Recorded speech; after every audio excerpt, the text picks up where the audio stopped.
So let's recap what burnout is. Physical exhaustion leads to emotional withdrawal. When we don't have the energy to be present, we experience disconnect. Disconnection feeds the feeling of isolation. Isolation creates failure in our relationships, our work, and our life. So we've just looked at what burnout is, how it differs from stress, what the warning signs are, and the 3 stages we experience when we're in it. Now let's move on to seeing what puts you at risk. What puts you at risk? Well, let's take a look at the 3 areas of your life that have the greatest potential for putting you at risk: your work, your lifestyle, and your personality. Work-related causes of burnout include working in a high-pressure environment, having to perpetually deal with chaos, or having overly demanding expectations. Another cause may be that those expectations aren't even clear. If you're in a work environment that fails to recognize or reward you for good work, that can also be a cause of burnout. In fact, often when we're burned out at work, we feel we have little or no control over it. Here's a tip. We've lost our big picture connection to why we're doing what we're doing. We've disconnected from a higher purpose and lost sight of who we are in relationship to our work. Lifestyle causes of burnout include not taking care of ourselves, not getting enough sleep, and burning the candle at both ends. Physical exhaustion takes its toll when it goes on for extended periods of time. If you're taking on too many commitments and not asking for help, you might be setting yourself up for burnout.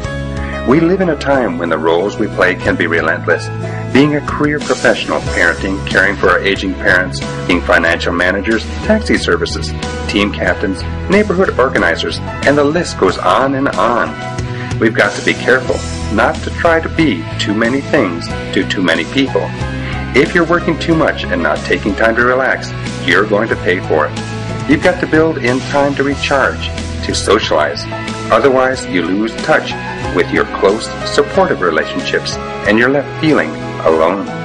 This is a sure sign that burnout is creeping in and taking over. Personality traits that contribute to burnout include a need to be in control. Often, people have a difficult time delegating to others. They may be perfectionists, and although their expectations are high, they never seem to feel that what they or others do is good enough. Type A overachiever personality types are susceptible to burnout.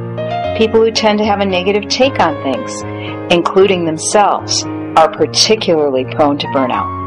And oftentimes, this negative view extends beyond themselves, and it's experienced on a global perspective.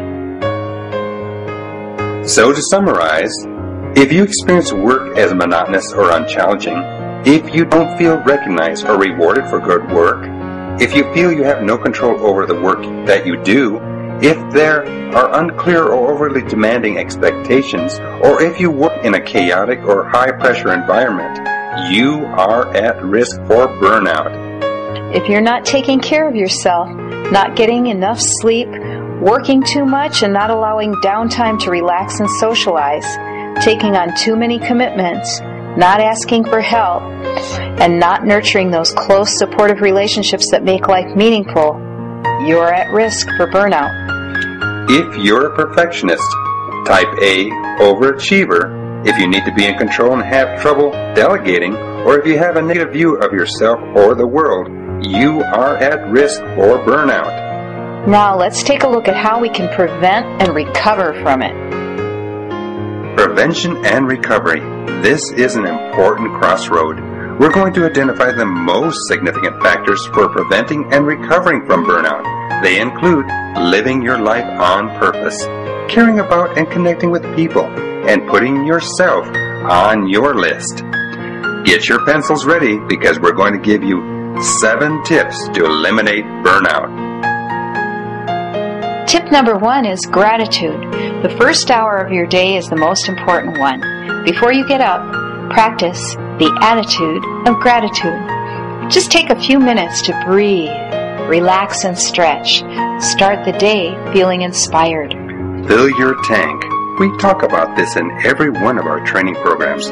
We have to know how to take care of ourselves, or there won't be anything left to give to others. This is not selfishness. it is wisdom. Ask yourself this: what are the 5 things I am grateful for? Tip number 2 is respect your body. Drink a half a liter to 1 liter of water the first thing in the morning when you get up.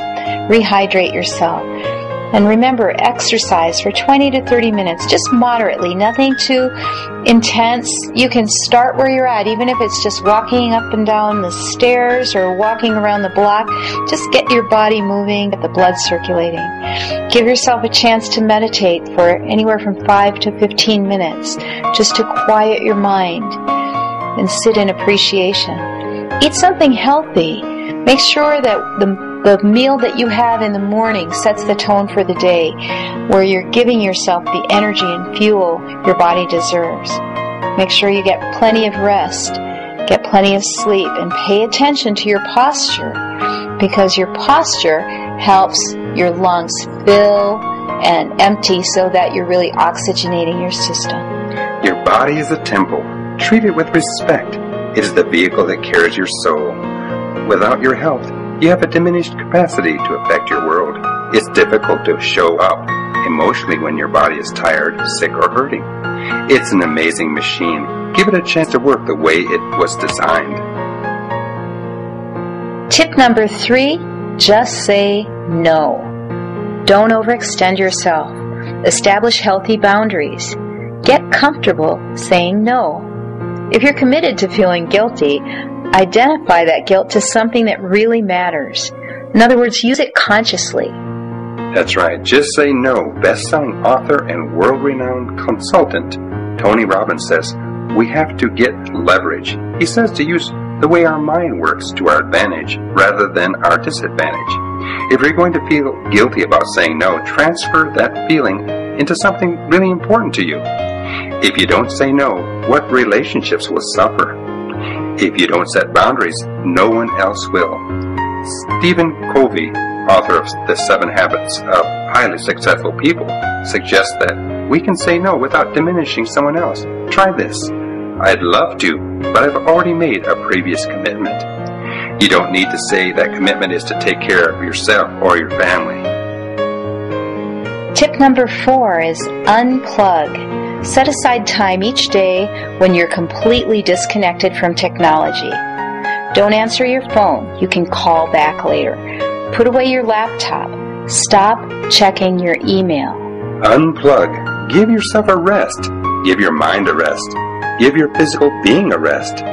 Get out into nature whenever possible. Disconnect to reconnect. Tip number 5. Feed your creative spirit. Make a date with your inner artist. Try something new. Start a fun project. Resume a favorite hobby that you let slide by the wayside. Learn a new language. Play a new instrument. Plant a moon garden. Creativity is a powerful antidote for burnout.